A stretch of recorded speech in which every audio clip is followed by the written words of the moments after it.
Bryson Okay. DeChambeau breaks his driver in the first round of the PGA Championship. I mean, you had me at Bryson DeChambeau. Yeah. Honestly. He rule number one on a golf course: don't use your club as a cane. You're supposed to hit a golf ball with it. I have broken a club before doing this, where you basically, what happened was he bent over, he leaned on his club and he bent over to pick up his tee, and the head of his driver just snapped off. This has happened to me. But it's never happened to me when I'm like the talk of the golf world and we're playing in a major championship, and I'm also not a professional golfer. Like I feel I was like gonna say, when was the last time you were the talk of the golf world, Mark? But this is what's happened with Bryson, is that during the quarantine he just starts pounding protein shakes, eating a bunch of eggs and bacon, and then he tells everybody that it's like pure muscle. And I mean, the guy, all you have to do is like see him bend over and you kind of like get a shot of his midriff with his tight shirt on. You're like, listen, buddy, I'm not body shaming, but that is not rock solid pure muscle that you put on here.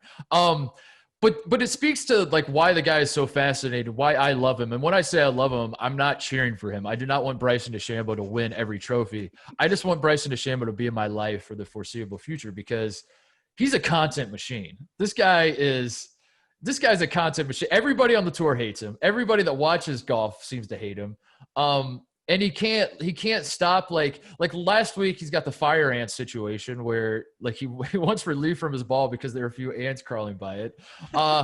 He can't stop talking about like how smart he is and like how he sees the game differently, where it's like, ultimately, if you watch him play, all he's doing differently is he just put on a ton of weight and he smashes the shit out of the ball. Like, no one ever thought about that, Bryson. You're the genius that came along and was like, here's what we're going to do. We're going to hit it far and straight. Like, what? No, I know. And it's funny because I covered the PGA last year, and seeing fans react to Bryson is one of the greatest things in sports that people aren't talking about enough. Like, people heckle him to a degree. Like, one of the very cool things I got to do last year was walk inside the lines with Phil while he was, and it was at the height of his calf mania. So all these grown men are screaming at him and they're like, sexy calves. And I'm like, oh, sorry, I got too excited. I'm like flinging stuff around here.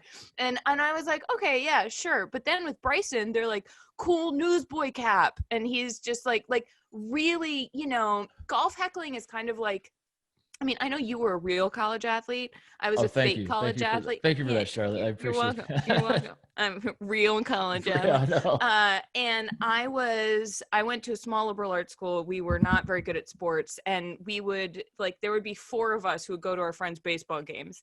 And we would sit behind the catcher, behind the first baseline, really. And we would get kicked out if we swore. So you had to get really creative with heckling. Like one time this guy comes up to bat and he has 2 batting gloves in his pockets and he's wearing one. And so my friend was like, where's your third hand, man? And just went hard on that and really got in this guy's head. And I feel like that Bryson, you can really kind of mess with him that way. Yeah.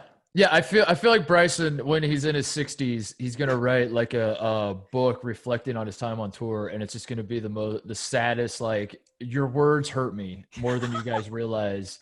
Like, and everyone's gonna feel, they're like, man, did we go too far? And then you're gonna think back on it. You're like, no, screw that guy. Like, everyone hates him. But the one thing I love about him too, beyond like being a content machine, and this I genuinely do love because I identify with him. I do this when I golf. When he hits a good shot, he sticks his chest out and he's like, I'm the this is like, the reason I hit this good shot is because I'm better than all of you. Kiss my ass. Like, that's his attitude. Like, he'll hit a good shot. He kind of struts and he loves nothing more than CBS will show the spray chart of like the drives on this hole for the week. And you got all the dots like in the middle. Then there's Bryson's drive that we just saw. And it's like way up in front of everyone. He loves that. When he hits a bad shot, as you kind of alluded to earlier, it's the ball's fault. It's the course's fault. It's never his fault. This is something I do on the golf course. This is something every golfer does, is like, I hit that perfectly. Why is the ball not in the hole? Who designed this golf course? I do that with everything. Why did my caddy give me this golf ball? Like, what the hell? What just happened? Like, because that should have gone in the hole. It's not my fault.